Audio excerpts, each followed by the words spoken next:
Muy buenas tardes. Muchísimas gracias a las personas que nos acompañan presencial y virtualmente esta tarde para un evento más del Seminario de Derecho y Salud Mental que pues viene teniendo lugar desde hace varios años. El tópico de hoy serán pendientes de la encrucijada del derecho y la salud mental. Nos acompañan la magistrada Mariana Meredú Clavert, que coordina esta mesa junto conmigo. Bienvenida, Mariana, muchas gracias como siempre. Y ella y yo damos la bienvenida muy calurosa al director de la Facultad de Derecho de la Universidad Nacional Autónoma de México, el doctor Raúl Contreras Bustamante. Muchísimas gracias por estar aquí con nosotros. Y nos acompaña también el doctor Iván Martínez, que es psiquiatra forense del Instituto Nacional de Psiquiatría. Bienvenido, doctor Martínez. Nuestro primer ponente será el doctor Raúl Contreras Bustamante, y voy a leer brevemente una breve semblanza.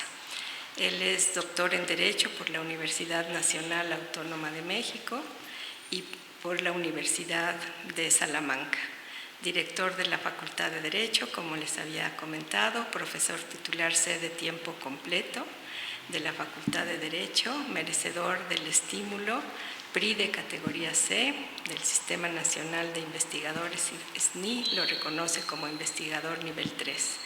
Es coautor de 21 libros de estudios jurídicos diversos y autor de 4 obras, la más reciente de ellas intitulada El Derecho Humano y la Educación, publicada bajo el sello de Tirant-Loblanche. Muchísimas gracias, doctor. Es un grandísimo honor tenerlo aquí con nosotros y le pido tome la palabra. Muchas gracias, Mariana Medina Mora, mi querida amiga y compañera de muchas batallas. Muy buenas tardes, Mariana, muy buenas tardes, Nicolás. Me da mucho gusto estar en este sitio tan importante para la cultura de México, transmitiendo en esta modalidad que nos enseñó la pandemia de carácter híbrido, con el público presencial y transmitiendo a través de las redes sociales.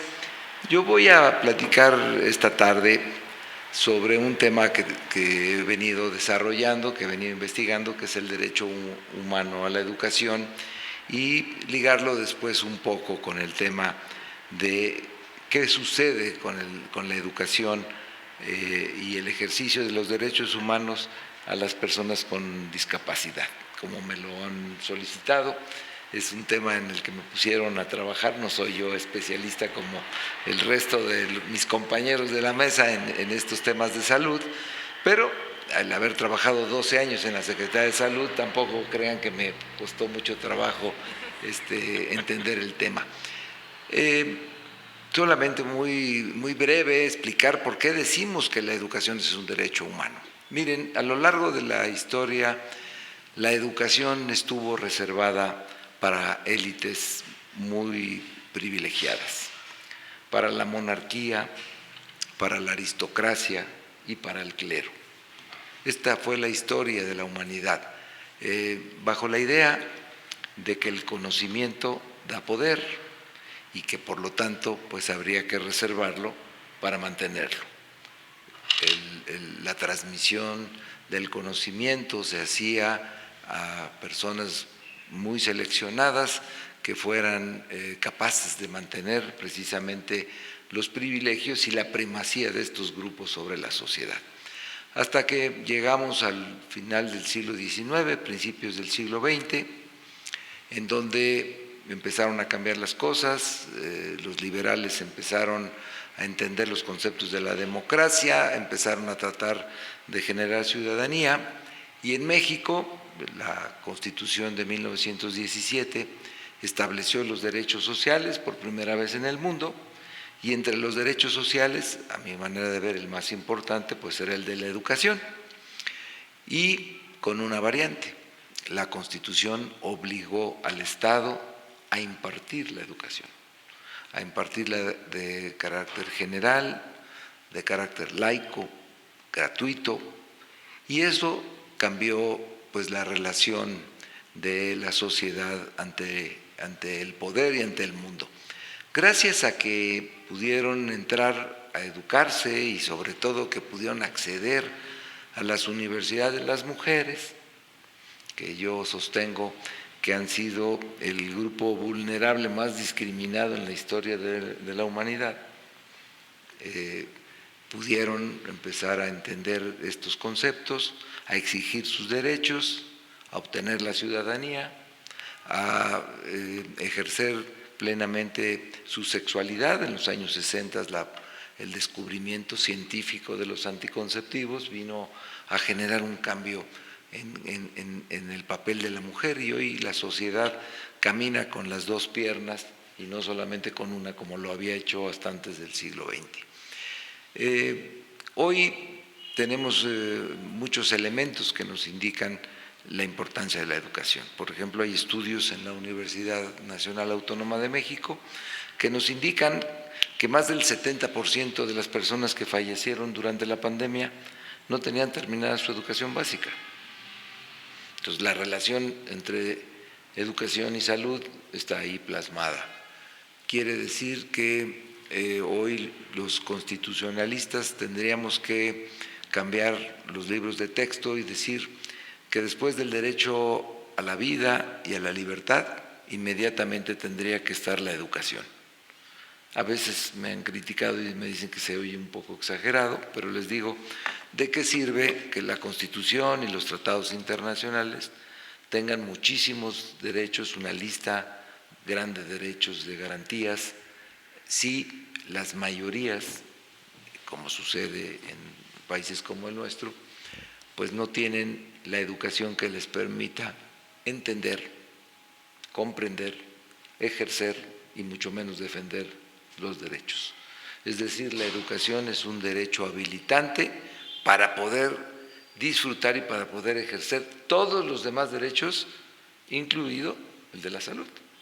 Porque si una persona no tiene suficiente educación, tendrá menos posibilidades de acceder a una vida saludable. Este es el tema de sostener que la educación es un derecho humano. Ahora, ¿qué sucede con las personas con discapacidad? Bueno, si estamos hablando de las dificultades que hay para poder educar a todo el mundo, pues encontramos que las personas con discapacidad tienen una problemática muy especial. Le consulté a un querido amigo, profesor de Derecho Romano, cómo era la discapacidad en los tiempos del derecho romano. Me dijo una cosa que yo no había entendido, me dijo, no había.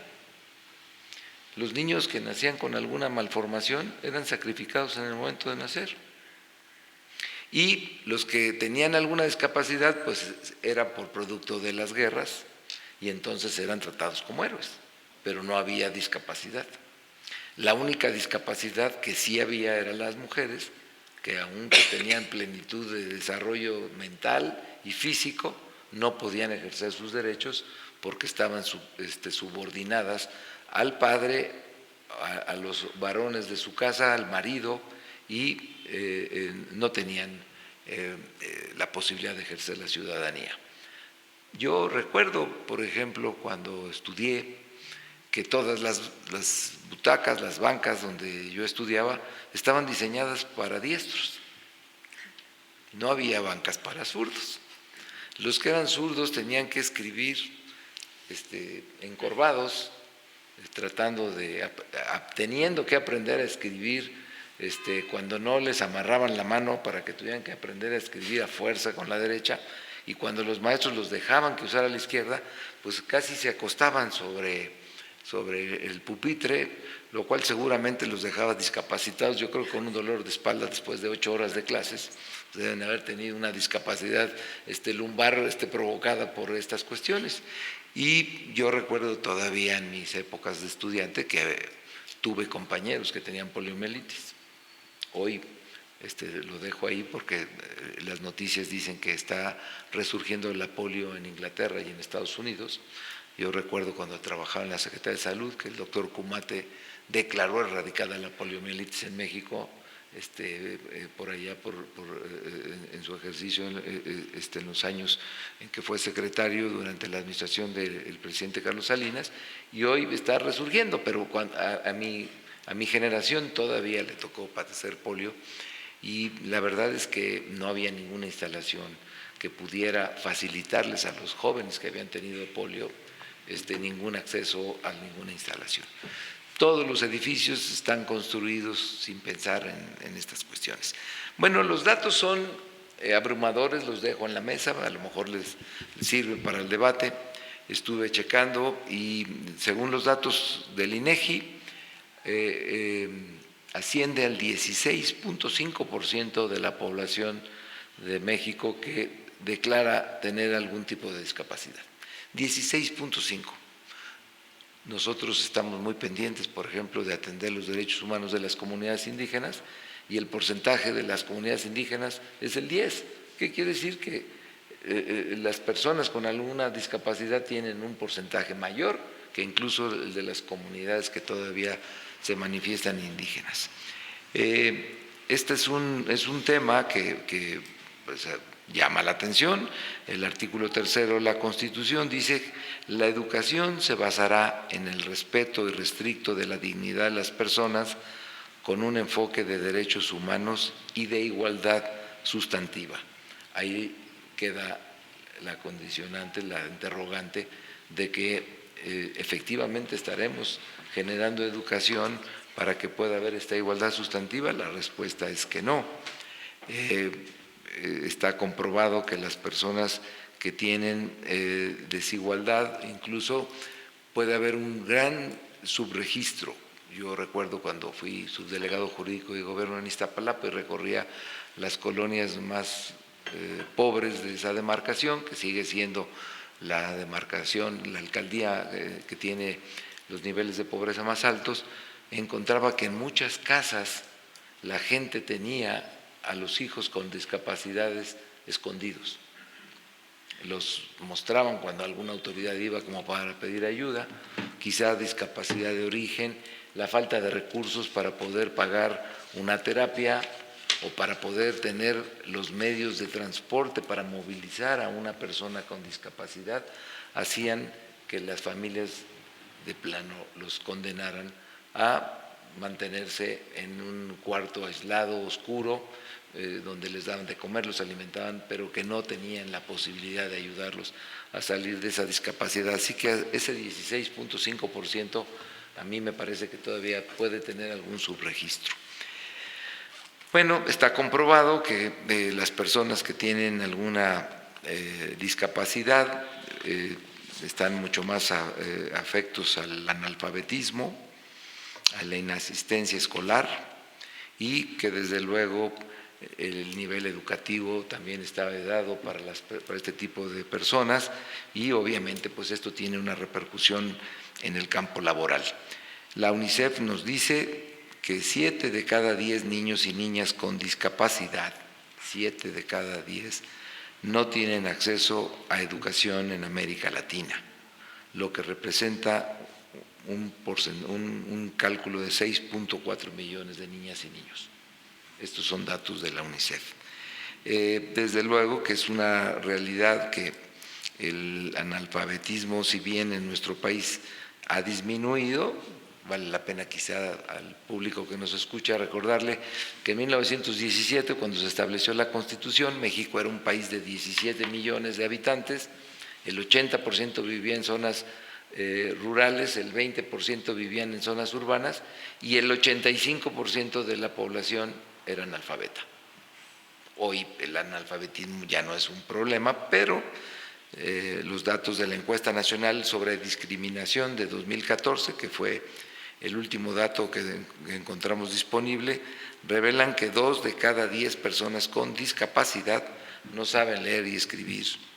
El resultado es que si bien el sistema educativo se ha extendido y ha pues abatido el analfabetismo al que me referí, no es el tema en las personas con discapacidad.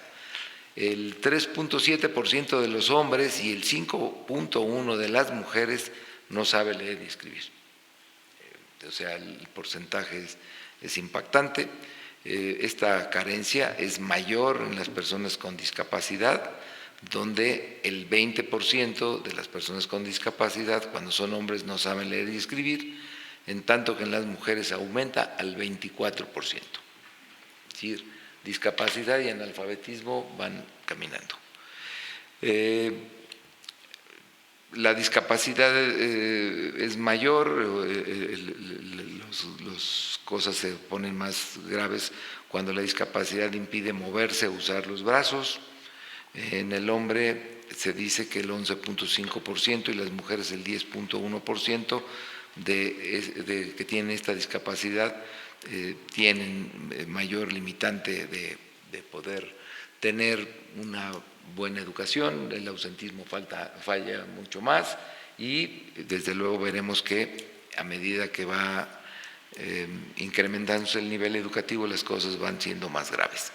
El nivel predominante de la población con discapacidad de 15 años y más, tenemos los siguientes datos. 45 de cada 100 personas tienen terminada la educación primaria, solo 45 de 100. 23 de cada 100 no tiene ninguna escolaridad, son analfabetas.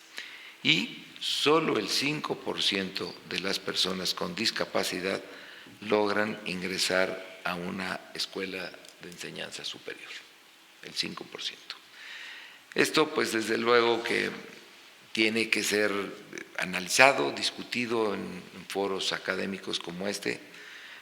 Desde luego que se tiene que ampliar la concientización de la sociedad en esta problemática para desarrollar con mayor amplitud, pues, lo que dice el artículo 3º, ejercer el derecho humano a la educación plenamente e incluso judicializarlo para lograr que las autoridades inviertan más en salud y sobre todo construyan políticas públicas que estén perfectamente diseñadas para sacar de este rezago doble que tienen las personas con discapacidad, que ya tienen el infortunio de tener un problema físico o mental y además agravar esta discapacidad social y esta disminución de derechos que en la práctica van recibiendo por falta de políticas públicas y por falta de claridad en este tema.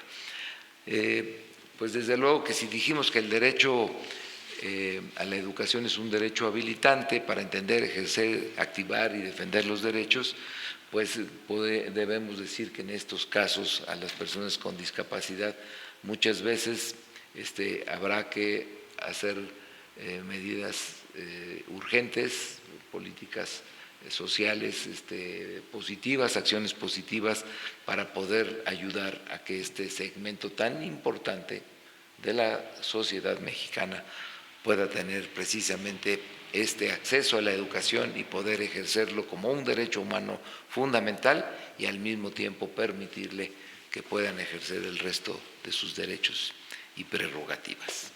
Pues sería muy rápido el comentario para esperar sus posibles preguntas y alguna cuestión que pudiera surgir de estos datos que acabo de traer. Muchas gracias, Mariana. Pues le agradezco muchísimo esta reflexión que hace sobre la discapacidad. Hay muchos puntos muy interesantes que tienen que ver con parte de los temas que nos ocupan y que vamos a ver el día de hoy de una manera muy importante. Solo para poner un ejemplo, es esta dificultad de las familias para atender a sus hijos que enferman. Están muy asociados con esta dificultad para tener acceso a servicios y que vienen también de esta desigualdad que tenemos en el país. También la carga sobre las mujeres, que muchas veces son las cuidadoras, y tendremos oportunidad de, terminando las reflexiones de cada uno de nuestros invitados, poder regresar a esto para ver qué planteamientos tendríamos que hacer a la luz de buenas prácticas y también de innovaciones en materia de la ley de salud mental y hacia dónde pensamos que tendríamos que seguir para disminuir esta desigualdad. Pues me da muchísimo gusto presentar ahora a la doctora Mariana Merdú. Ella hablará de consentimiento informado, internamiento y su aplicabilidad, que después de este panorama de cómo es el contexto entra muy bien para nuestro análisis. Ella es licenciada en Derecho por el ITAM, doctorado en Derecho por la UNAM, con la tesis La regulación jurídica del expediente clínico electrónico. Es profesora de especialidad de Derecho Sanitario del posgrado de Derecho de la UNAM, coordinadora del Seminario Permanente Derecho y Salud Mental, muchas gracias, directora de la colección Derecho y Salud de la editorial internacional Tirán Loblanche y actualmente magistrada de la Sala Especializada en Materia Ambiental y de Regulación del Tribunal Federal de Justicia Administrativa. Muchísimas gracias, doctora, y gracias por acompañarnos durante tanto tiempo y por su presencia el día de hoy. Al contrario, muchas gracias y muchas gracias también a todas las personas que nos acompañan el día de hoy. Bueno, nos ha hablado el doctor Raúl Contreras ya del tema de la educación, la importancia que tiene y además la dificultad que se presenta con las personas con discapacidad social. Pero yo quiero ahora, de una manera conectada, porque está a fin de cuentas muy relacionada, hablar del consentimiento informado.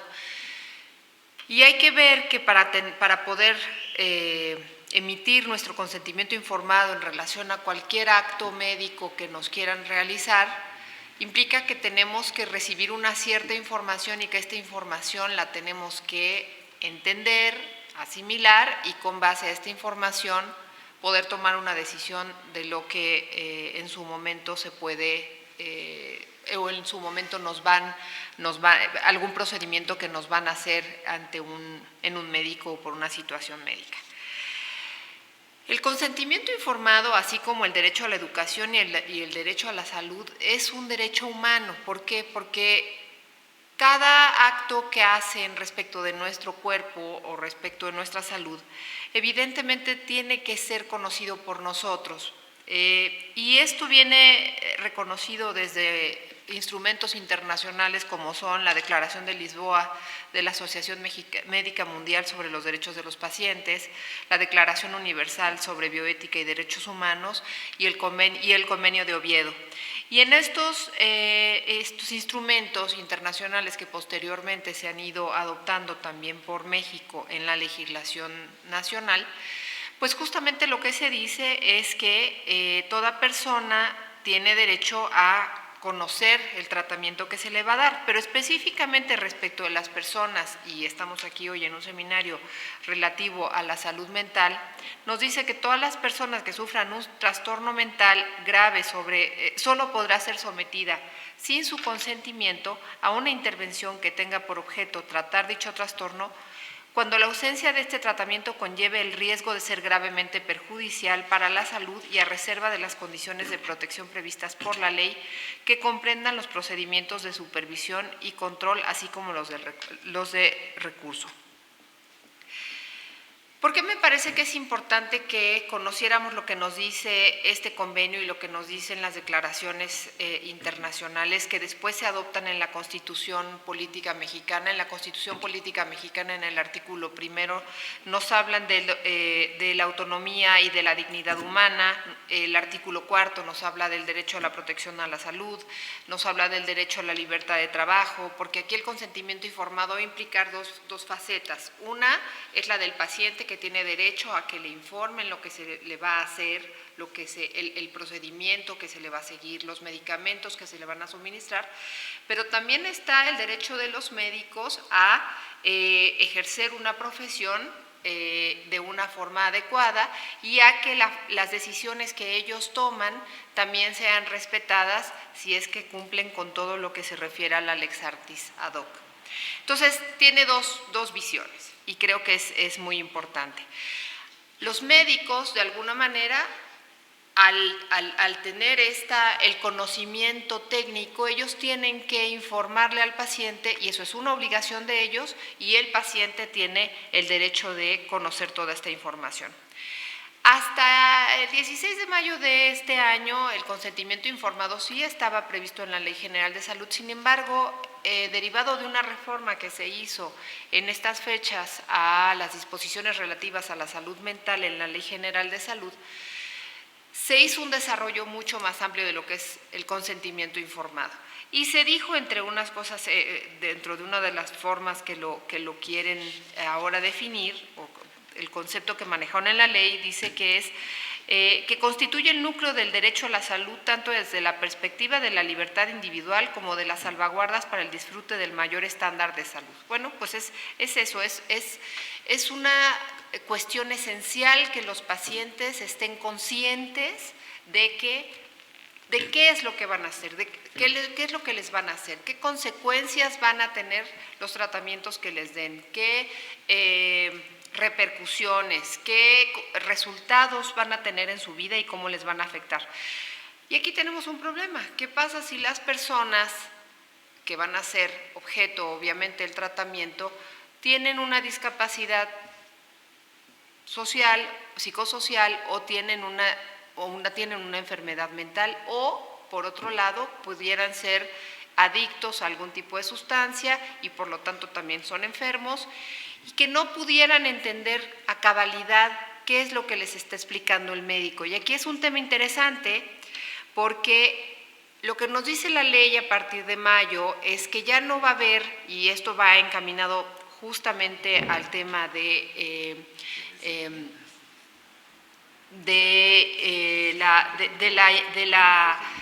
internamiento involuntario, es que ya nadie va a poder ser internado en un centro psiquiátrico en contra de su voluntad. Y aquí nos surgen varios problemas. Primero que nada, y bueno, antes me regreso tantito a decirles, bueno, ¿qué tiene que contener el consentimiento informado, o el médico con qué requisitos tiene que cumplir o qué tiene que hacer? Bueno, pues le tiene que explicar al paciente claramente qué es lo que le va a dar, cómo lo va a tratar, las consecuencias. Tiene que tratar de utilizar un vocabulario claro, es decir, no podemos pensar que solamente con que llegue el médico y dice que nos explica una cosa en un nivel que nosotros a lo mejor no tenemos la educación, la preparación, porque no somos médicos para entenderlo, pues entonces él tiene que dar por sentado que nosotros no entendimos. Esto tiene que ser un proceso muchísimo más personalizado. Seguramente ustedes han ido a un hospital o han recibido alguna atención médica en la que les dan a firmar un consentimiento informado, y desafortunadamente creo que hasta hace poco, espero que ya en los próximos tiempos ya sea menos, todos firmábamos sin siquiera leer lo que estaba diciendo el consentimiento informado. Sin embargo, esto es una cosa muy importante, porque en el momento en el que algo ocurra, ya sea que ocurra fuera de las manos del médico o por las condiciones naturales de nuestra biología o de nuestra situación, si pasa algo adverso a lo que se esperaba, la forma en la que nosotros como pacientes vamos a poder decir, oiga, usted no cumplió con lo que o los procedimientos que usted me hizo no fueron los que usted me dijo y por respecto de los cuales yo firmé y reconocí que autorizaba que usted hiciera tal cosa. Entonces ahí empieza una situación en la que yo puedo demostrar que el médico no actuó conforme a la lex artis, o el médico decir, a ver, no, señora, usted firmó y mire, yo le expliqué que a usted le iban a operar esto y le iban a hacer esto, y las consecuencias podían ser A, B, C y D, y usted me dijo que sí había entendido, que estaba consciente perfectamente de lo que le estábamos explicando, y con base en eso usted firmó el consentimiento informado. Y entonces esto genera un deslinde de responsabilidad respecto del médico y a la vez una carga para el paciente, en el sentido de decir, tengo que leer lo que me van a hacer, porque si no después no puedo tener conciencia de qué puedo reclamar.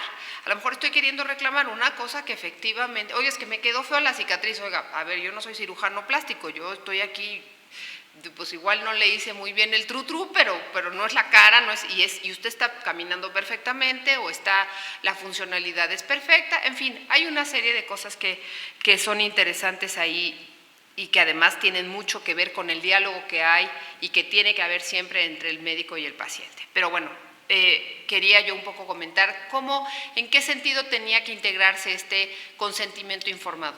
Pero ¿por qué nos es tan importante ahorita en materia de salud mental?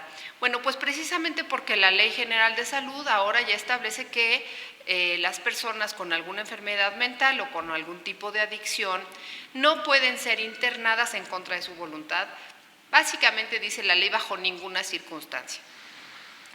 Y esto, bueno, tiene mucha importancia. ¿Por qué? Porque todos sabemos de la existencia de casos de personas que fueron recluidas o que son recluidas en los centros psiquiátricos y que desafortunadamente no tenemos una certeza de cuándo van a salir, en qué condiciones viven, cuál es la situación en la que se encuentran, qué procedimientos les realizan, una serie de cosas que desafortunadamente ha dado lugar a que haya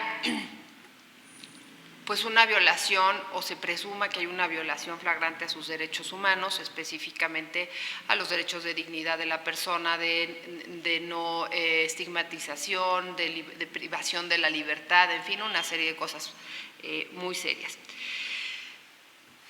Muy bien, pensemos que esto es un avance importantísimo, el pensar que ya no va a haber internamientos involuntarios respecto de las personas. Sin embargo, yo aquí sí quiero hacer alguna serie de preguntas que me parecen importantes.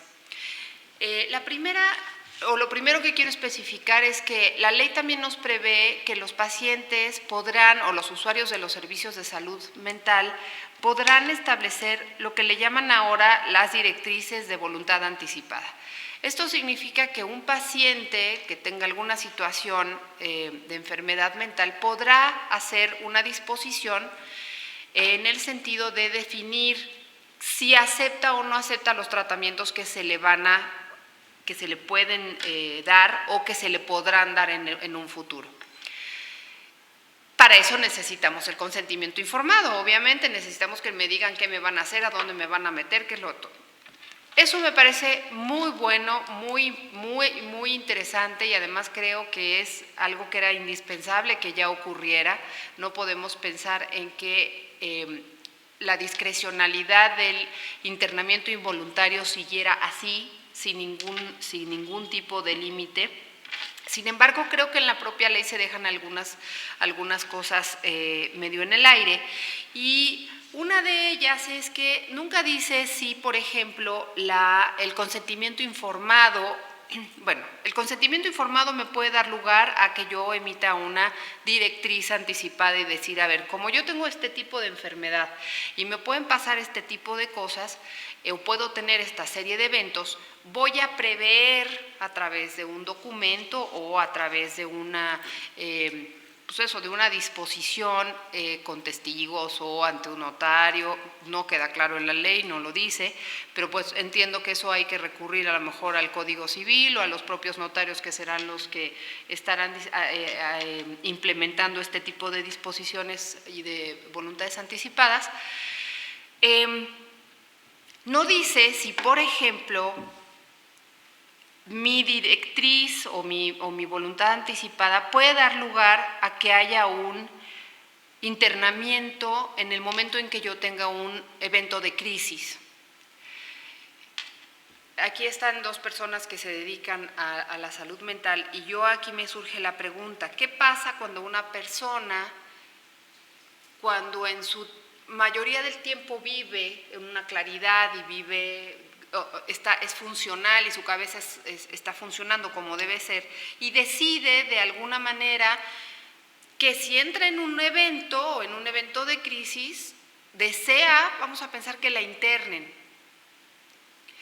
Mi pregunta es si esa voluntad anticipada la vamos a tomar como una manifestación de la voluntad que, si bien fue expresada con antelación a la presentación del evento, la podemos seguir tomando por buena para efectos de que me internen y que efectivamente no lo tomemos como un internamiento involuntario.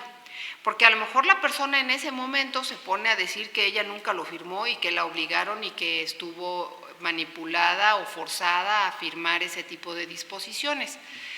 Creo que aun cuando la ley ya nos establece la posibilidad y el derecho de las personas a decidir si quieren o no ser internadas, nos deja huecos y que en la práctica nos va a generar problemas porque no vamos a saber, o no sé yo, y pues espero que aquí mis compañeros me ayuden a contestar esto, cómo se va a resolver ese momento de crisis en el que a lo mejor el paciente diga, yo no firmé eso, a mí me obligaron, a mí me coaccionaron y yo no quiero que me internen. ¿Cuál va a ser la decisión que va a subsistir? Eso por un lado.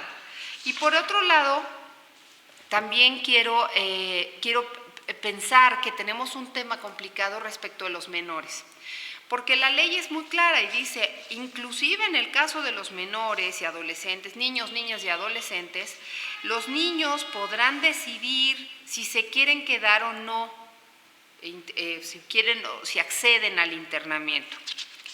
Y luego dice, si no quieren el internamiento, las familias, bueno, ya sea los padres, los tutores o el hospital, decidirán medidas alternativas pues, para poder dar el tratamiento a esta persona, a estos jóvenes, a estos niños o niñas. A ver, aquí me surge otra pregunta. Efectivamente hay niños y niñas que son menores de edad que podemos decir que tienen capacidad de entendimiento de qué sería un internamiento. Pero habrá niños que no. ¿Por qué? Porque son más chicos, porque tengan un nivel de decisión, de discernimiento o de entendimiento más bajo y no lo puedan entender. Y mi pregunta es, ¿vamos a dejar que estos niños o niñas o menores con discapacidad sí demostrada decidan esa parte o inmediatamente vamos a acudir a lo que piensan los padres o a lo que piensan los tutores o los cuidadores o el que sea, que nos prevea la ley? Creo que el tema otro de los temas complicadísimos que nos genera el tema de el hecho de que ya el internamiento involuntario no exista, o más bien, eso me parece bien, pero lo que no me parece bien es que creo que faltan disposiciones que se habrán de desarrollar, entiendo, y que nos clarificarán más cómo va a funcionar. Pero, por ejemplo, me pongo a pensar en las familias en las que, como decía el doctor Contreras, por ejemplo, las mujeres que han sido y que además están establecidas como las dedicadas primordialmente al cuidado. ¿Qué pasa, por ejemplo? Sí, está bien, no va a haber internamiento involuntario, van a estar los enfermos en las casas, los va a cuidar las familias porque ya se demostró que es mucho mejor que los cuide la familia, es mucho mejor que estén cerca del núcleo familiar, todo eso está perfecto. Pero nada más que la familia se tiene que ir a trabajar, porque si no, no hay manera de que pues, coman ninguno. ¿Quién va a cuidar de esos enfermos? ¿Quién se va a responsabilizar durante las horas de trabajo de esas personas? Sí se establece en la ley que los lugares tendrán que ser ambulatorios y que van a poder, y que realmente lo que se busca, entiendo yo que lo que se busca es que estén durante algún tiempo, unas horas en la mañana, no lo sé porque tampoco lo dice, pero supongo que es algo que se está previendo para poner en las normas oficiales mexicanas o en alguna normatividad que permita el desarrollo de estas nuevas disposiciones de la Ley General de Salud. En fin, el caso es que lo que yo quiero resaltar en este caso es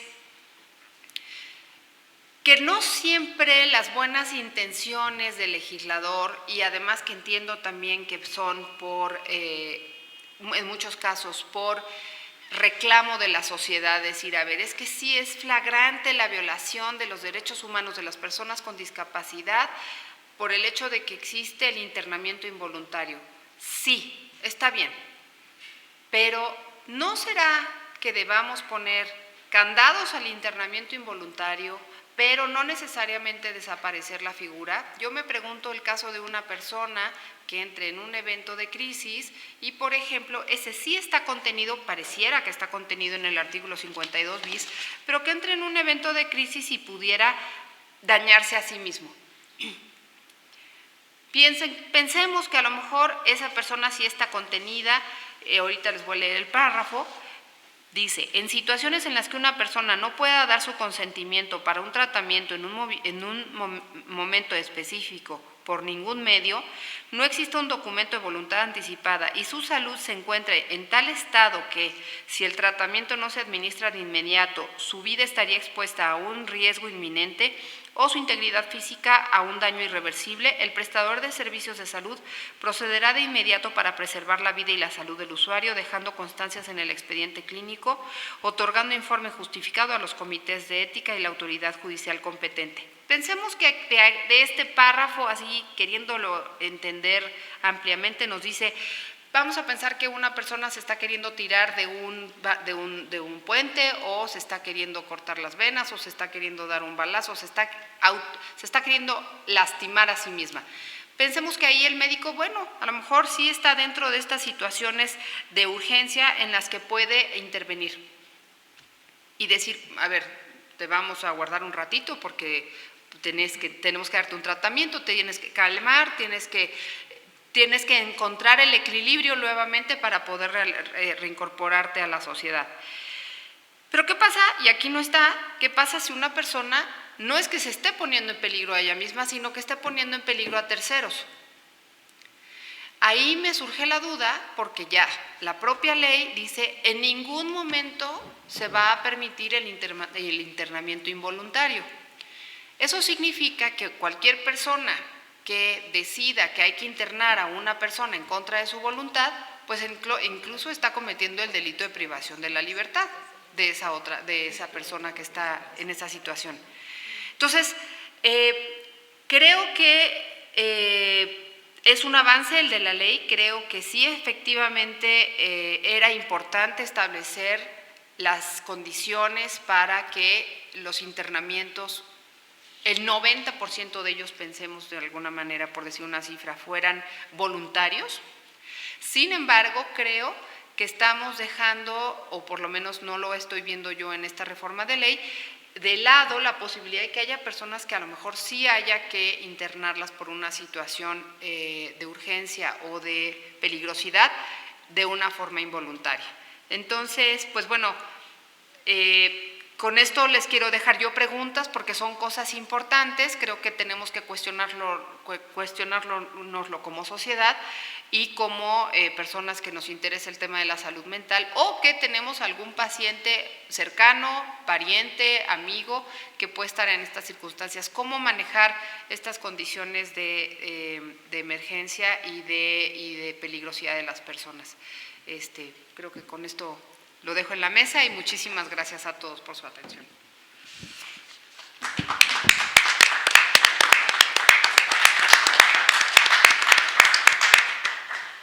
Muchas gracias, doctora. Ciertamente plantea preguntas que debemos de retomar y que pues, son parte de las acciones que tienen que seguir para normar lo que sigue a la ley, ¿no? Decir cómo se va a hacer y en qué tiempos, pero todos los puntos que usted esté planteando, pues es algo que tenemos que reflexionar, tener evidencias y pedir pues que se incluyan en los siguientes documentos, que son en lo que se estará trabajando, creo que ya desde ahorita. Muchas gracias. No, gracias, al contrario. Bueno, pues a continuación le vamos a dar la palabra a la doctora María Elena Medina Mora. Ella nos va a hablar de las necesidades de las familias de personas con trastornos mentales. Ella es doctora en Psicología Social en la Universidad Nacional Autónoma de México y miembro del Colegio Nacional, es directora de la Facultad de Psicología en la UNAM y es afiliada al Centro de Investigación en Salud Mental Global del Instituto Nacional de Psiquiatría Ramón de la Fuente Muñiz. Fue directora de este instituto del 2008 al 2018 y jefa del Departamento de Psiquiatría y Salud Mental de la Facultad de Medicina de 2019 a 2020.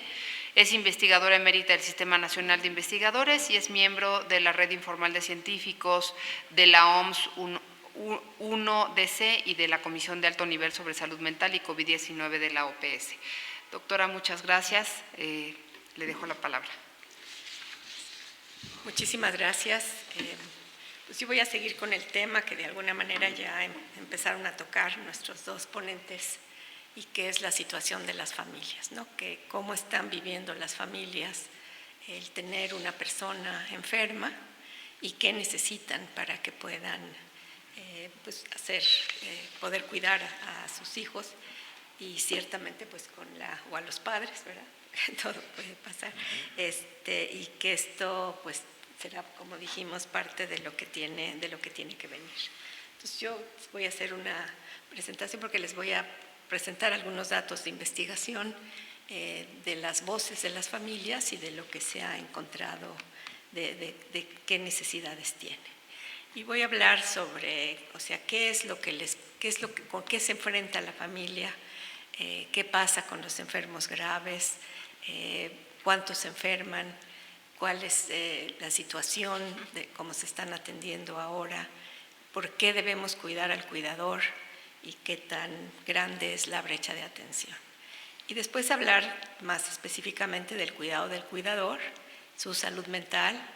Retomaré lo que ha planteado el doctor Contreras sobre la sobrecarga en la mujer, que es la que más carga tiene, una carga que a veces ciertamente nos gusta, pero es una sobrecarga porque hay otras actividades que debemos hacer también, y las necesidades del enfermo y su familia, para concluir muy brevemente sobre cuáles serían estas mejores respuestas y cómo podemos darles lo que necesitan para poder atender, ¿no?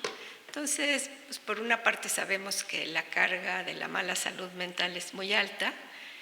Quiere decir que de todos los días vividos sin salud por enfermedad o por muerte prematura, el 16% se debe a trastornos mentales, que es 8 veces superior a la proporción del gasto de salud que recibe. Y esto es antes de la pandemia. Nosotros sabemos que los datos antes de la pandemia nos decían que alrededor de una tercera parte de la población en un momento de su vida tiene alguna descompensación, y que una proporción muy importante no recibe atención continua, o sea, puede recibir atención en el momento de una crisis, pero siendo una enfermedad crónica tendría que tener seguimiento que no está recibiendo. Durante la pandemia pues hubo un incremento, no tenemos las encuestas que nos digan exactamente cuánto, porque muchos de los estudios lo que están dando son síntomas y son encuestas telefónicas que dejan fuera una parte de la población. Claro que hicieron una actividad realmente muy importante y muy ilustrativa, pero para poder decir cuánto creció todavía no tenemos los datos. Pero sí sabemos que el confinamiento, que el problema económico, que el incremento de violencia incrementaron la necesidad de atención, y que la misma enfermedad de COVID deja secuelas que también afectan la salud mental de las personas, que se sumó al no tener servicios disponibles durante la pandemia, porque la enfermedad mental no fue considerada como una actividad esencial, su cuidado, y entonces muchas personas no tuvieron acceso. Ahora sí hay un costo muy elevado, que es el tener una enfermedad mental, y pues desde luego porque contribuyen a una educación truncada, al desempleo, al ausentismo por enfermedad y la pérdida de productividad del trabajo. Y las personas que enferman con estas enfermedades graves mueren de 15 a 20 años más jóvenes de lo de la esperanza de la vida de la población. Y esto se debe a muchos factores que tienen que ver con que la atención a la salud mental no se incorporó al sistema de salud, se dio en un sistema aparte, y no se trató todas las otras enfermedades, la comorbilidad que hay, como todos nosotros tenemos más de una enfermedad, y esto no se trata, y muchas veces es muy difícil, sobre todo en los enfermos graves, que puedan hablar de sus síntomas, y esto pues es una carga también muy grande para la familia. Y por otra parte, pues que sí nos afectan, el no tratarlas nos afecta el desarrollo.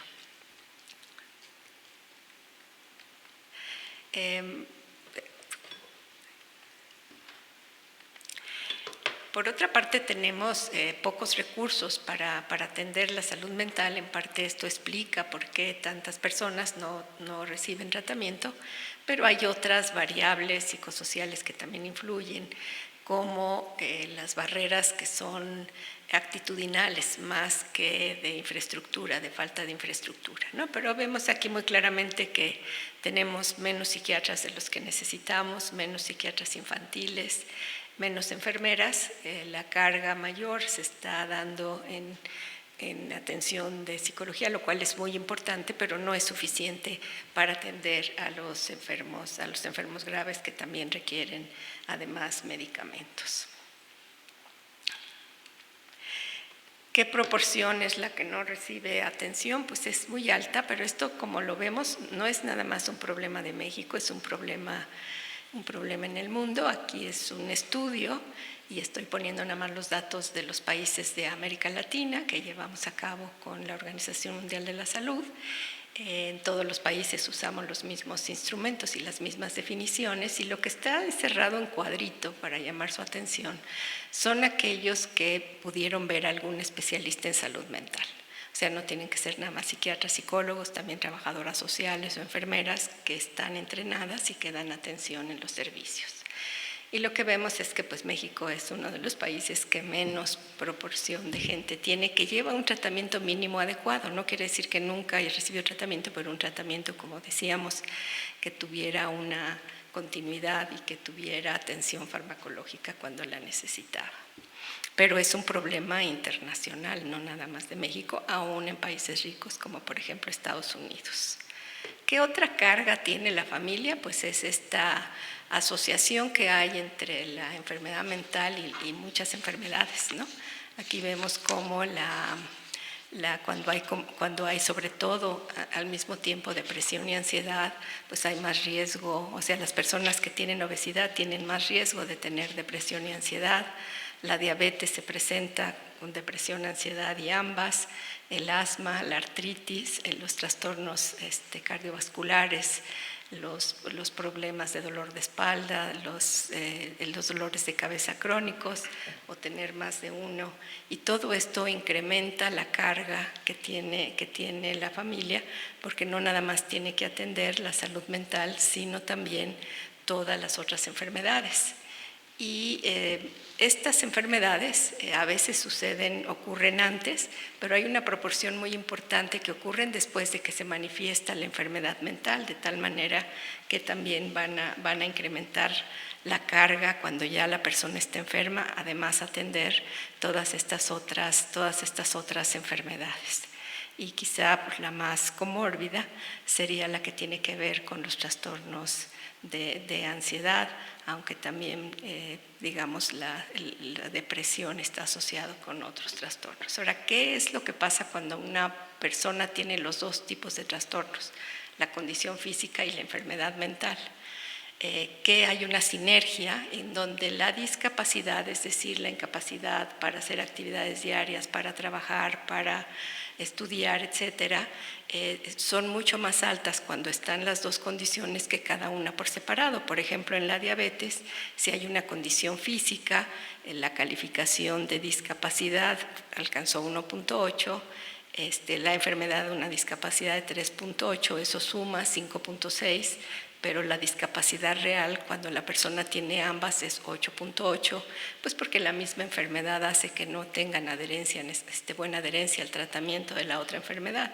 Entonces la carga de las familias pues va aumentando de una manera muy importante.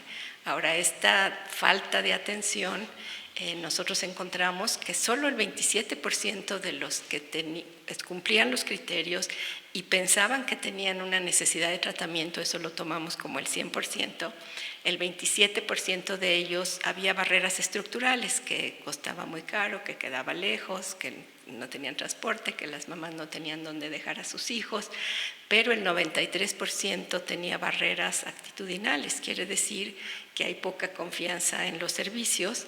Lo más importante es que la gente piensa que puede manejar los trastornos por sí mismo, o que piensa que no es efectivo, que le da vergüenza o culpa hablar de esto, o que piensa que su problema no era tan grave. Ahora, dentro de todo esto, y ahorita vamos a ver por qué este énfasis en las mujeres, porque son la mayor proporción de cuidadoras, y en general estamos representadas en todos los cuidados, y son cuidados que no son remunerados. Bueno, se habla de que hay un mandato cultural, las mujeres optamos por carreras que tienen más que ver con el cuidado, que generan menos ingresos, por ejemplo. Los trabajos que tienen las mujeres son los que fueron más afectados durante la pandemia porque fueron los que se cerraron o tuvieron más bajas en los salarios. Entonces, cuando la mamá es la cuidadora, pero además es madre de familia, es jefa de familia, pues la carga se vuelve mucho más grande. Hay muchos estudios que hablan sobre cuál es la proporción del trabajo no remunerado que tienen las mujeres. Aquí se está comparando México con Uruguay en años similares, ¿no? Que estaban disponibles, y lo que se ve muy claro es que en azul es el tiempo dedicado por mujeres, en gris el tiempo dedicado por los varones. Y esto pues nos habla de esta desigualdad que se suma la carga cuando la mujer es la que se encarga de cuidar a los hijos enfermos. Y bueno, este es un relato de una madre de familia de 52 años que lo estudió la doctora María Luisa Rascón, que es una investigadora cuyo tema ha sido desde hace muchos años. Y nos dice esta madre: estoy todo el tiempo con mi hijo, no puedo salir, ya me siento mal, sin ganas de hacer nada, me duele el cuerpo, no duermo nada bien. Mis hijos no toleran a su hermano, me critican porque yo lo entiendo y lo cuido. Todavía no sé bien qué le pasa, espero que el tratamiento le sirva y pronto vuelva a ser el de antes, ¿no? Esta mamá tiene además ella misma un diagnóstico de distimia, con episodios depresivos recurrentes y con síntomas somáticos. Quiere decir que la mamá, por estas condiciones, también está presentando enfermedad. Y aquí pues la primera recomendación tendría que ser que cuando se lleva a los hijos a tratamiento se evalúe también al cuidador primario. Desde luego, pues las familias hablan mucho de que les hace falta información, que no saben qué es lo que está pasando, ¿no? Esta mamá que dice ante una enfermedad crónica, probablemente grave, que no podía, o sea que es una enfermedad que dura toda la vida, pues no se va a componer su hijo, se puede controlar con tratamiento, y cómo tiene entonces que atender y cuidar para evitar también ese desgaste tan importante. Se requiere muchísima información y desde luego también las redes de apoyo en la comunidad. Ahora, la familia es el agente responsable del cuidado. Aún antes de esta ley, la mayoría de los pacientes con psicosis, entre 60 y 85%, vivía con su familia. Estos son datos de personas que estaban siendo atendidas en instituciones. No todos los enfermos están en este tipo de instituciones, pero los que llegan, la mayoría vivía con su familia.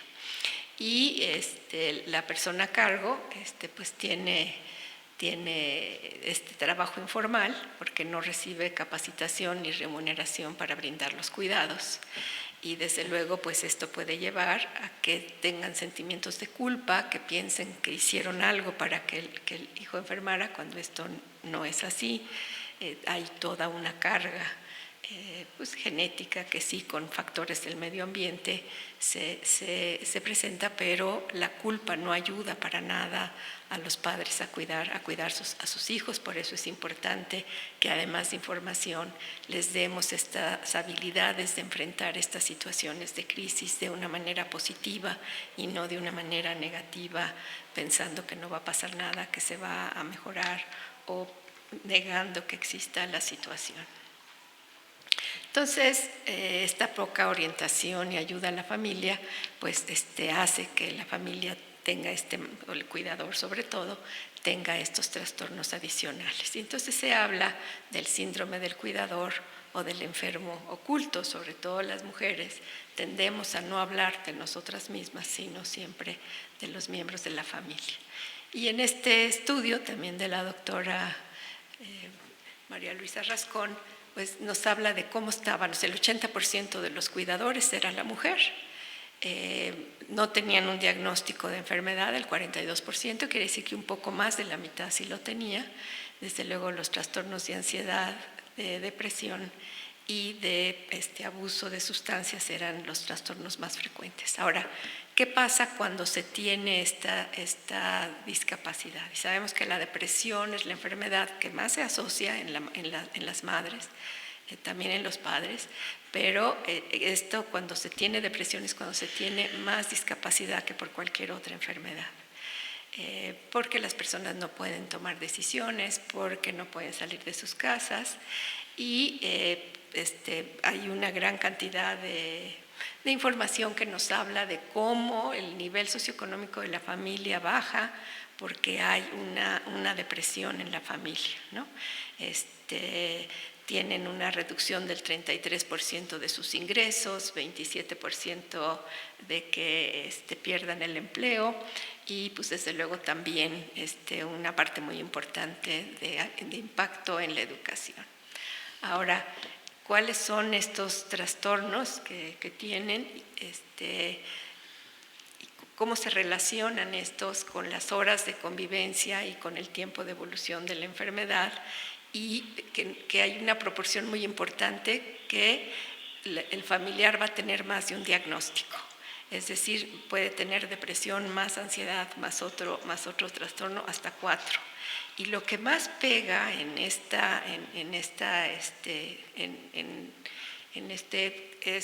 desde luego en una proporción importante las horas de convivencia semanal, ¿no? Que si son de 35 a 54 horas o más, pues tienen una probabilidad más grande de tener más trastornos y que esto pesa más que el tiempo de evolución de la enfermedad, ¿no? Y que es cuánto tiempo está la persona al cuidado de su enfermo. Y desde luego el apoyo social, pues es una propiedad del grupo que apoya a la familia y que es el factor más importante para reducir esta sobrecarga. Y por ejemplo, el grupo de ella, es otra autora, pero pues ha encontrado, ¿no? Si nosotros esta situación nos ha explicado cómo es el apoyo social, cómo es que funciona el apoyo social con estas familias. Y en este caso tenemos que el 64% de los pacientes eran hombres y el 81% de los cuidadores eran mujeres, ¿no?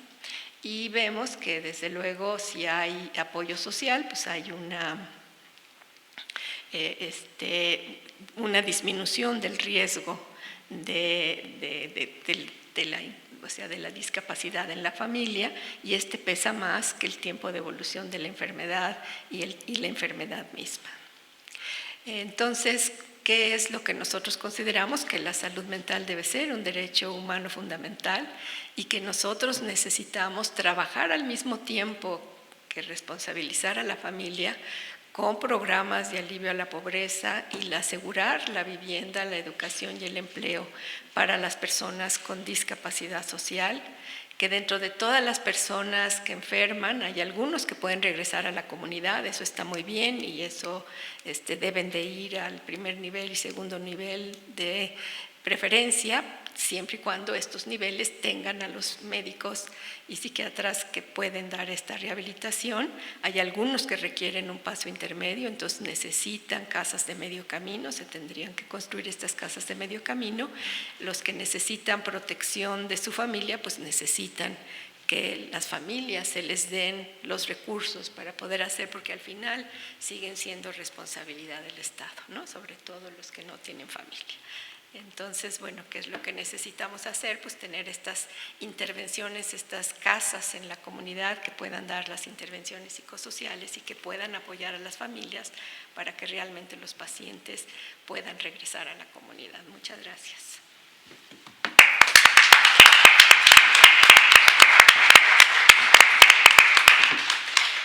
Muchas gracias, María Elena. Pues sí, realmente creo que evidencias la situación pues tan tan precaria en la que a veces nos encontramos o se encuentran las familias con alguna persona con este tipo de discapacidad, y los costos que tienen, no solamente económicos, sino emocionales y sociales, y de educación, porque tienen que estar atendiendo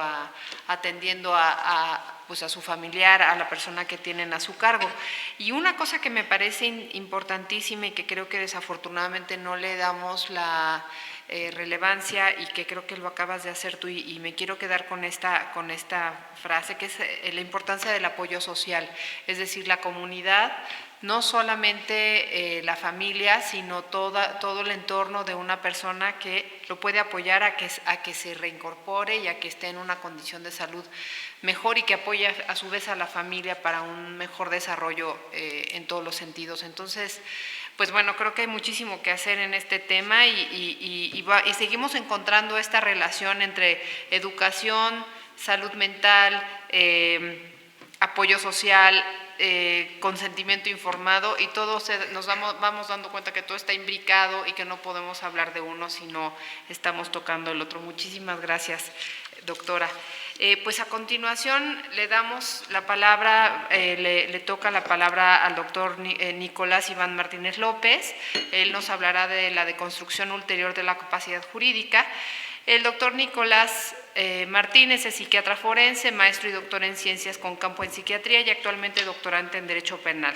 Es investigador clínico en el Laboratorio de Epidemiología de la Subdirección de Investigaciones Clínicas del Instituto Nacional de Psiquiatría Ramón de la Fuente Muñiz. Es profesor en la maestría y doctorado en Salud Mental Pública y Bioética en la UNAM, pertenece al SNI Nivel 1. Ha logrado entre sus publicaciones 300 referencias y un índice H de 8, publicando 21 artículos y 20 capítulos de libro, entre los que destacan como coautor los trabajos en CIE 11, publicados en el Journal de World Psychiatry, y como primer autor trabajos sobre trastornos psicopáticos y trastornos parafílicos. Además es el autor y coordinador del libro Salud Mental Forense. Muchísimas gracias, doctor Nicolás. Lo dejo aquí con el público. Muchas gracias. Muchas gracias por la invitación. La verdad es que para mí es un honor estar aquí nuevamente. Y bueno, lo platicábamos un poquito antes de empezar el evento, el volver a este recinto presencial. Se extrañaba ver el colegio ya después de 2 años de estar en actividades a distancia. La verdad es que para mí es un honor, un placer el venir aquí con ustedes. Y bueno, escuchaba yo atentamente a las grandes ponencias de mis compañeros de mesa, de los doctores, y la verdad es que me quedé pensando, antes de compartirles la presentación que voy a hacer, pues un poco lo que decía el doctor Contreras acerca de este derecho humano a la educación, y cómo a lo largo de las estadísticas a nivel mundial, una persona con discapacidad puede tener mayor posibilidad de llegar a no tener una buena educación o inclusive seguir avanzando. Yo lo he hecho público desde hace mucho tiempo. Yo soy una persona con trastorno por déficit de atención e hiperactividad, así nací. Yo tengo una discapacidad psicosocial y me parece que si yo no hubiera tenido las oportunidades de un tratamiento y de un seguimiento y del apoyo que se me ha brindado a lo largo de mi vida, no podría llegar hasta donde me he planteado y lo que todavía me falta. Como bien decía la doctora Muredú, pues ahora este segundo doctorado que me estoy metiendo ahora en el derecho. Reflexionando también un poco lo que mencionaba la doctora Muredú acerca de este internamiento involuntario y de estas cuestiones del tratamiento, pues me parece que justo será tema de debate al final, de pláticas, porque hay más interrogantes que respuestas seguramente acerca de estas modificaciones y de las consecuencias que puede haber en la praxis de la psiquiatría, y algunos ejemplos que pueden servir a nivel mundial también a manera de detalle. Y como bien decía la doctora Medina Mora acerca de esta carga que puede llegar a tener la familia, efectivamente no tenemos como la sensibilidad en muchas ocasiones el ver cómo la sociedad ha llegado también a estar deteriorándose a partir de una mala atención, de una mala calidad de atención o de tener pocos recursos para una atención de salud mental. Como bien decía ella, pues no somos los psiquiatras que se necesitan a nivel mundial, a nivel nacional también, pero me parece que necesitamos hacer un esfuerzo a veces sobrehumano para poder atender. Con la pandemia se han incrementado las cifras, como bien decía la doctora, no tenemos las cifras exactas, pero todos mis colegas y un servidor lo hemos visto, tanto en la investigación como en la práctica clínica, como cada vez hay más necesidad a posteriori de COVID-19. Y me parece que un tema muy importante que podría enlazar estos tres que se han presentado el día de hoy, pues es justo el tema central de la capacidad jurídica. Dentro de la propia ley de la reforma a la Ley General de Salud, pues se establece como tal un constructo, o mejor dicho, se referencia algo acerca de capacidad jurídica y ahorita me permitiré leérselos. Sin embargo, hay que partir también de algo que ya nos advertía Michel Foucault desde los 80s.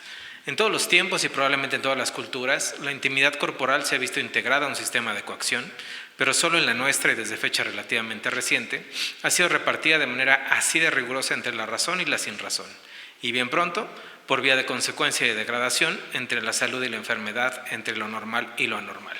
Como bien señala Michel Foucault, una visión dicotómica es la que nos ha impedido poder avanzar en la manera de poder ejecutar inclusive políticas de salud. El ver el todo o nada, el dar o no un derecho humano a la educación, el dar o no un derecho humano a la atención en salud, no debería de estar a discusión. Pero también está la disyuntiva entre ver si hay una capacidad o no, y me parece que ese es un gran error, ver una visión dicotómica que ha sido fundamentalmente proporcionada a través de la no comprensión del avance científico, tanto por los actores dentro de la vida política internacional como de la propia especialidad en medicina, como dentro del derecho, ¿no? Y eso es un poquito de lo que voy a analizar el día de hoy. Ya desde 1982, en este maravilloso diccionario que escribió el maestro Carpizo para nuestro contexto jurídico mexicano, nos ha definido que la capacidad es la aptitud legal de una persona para ser sujeto de derechos y obligaciones, o puede entenderse como la facultad o posibilidad de que esta persona pueda ejercer sus derechos y cumplir sus obligaciones por sí misma. Y la divide en dos, capacidad de goce y de ejercicio. Y la capacidad de goce es por el simple hecho de ser humano, es decir, tenemos la capacidad ya ante el reconocimiento como persona jurídica ante la ley, bajo un nombre, bajo una identidad, bajo una nacionalidad, con un acta de nacimiento, el derecho a tener los 30 derechos humanos universales.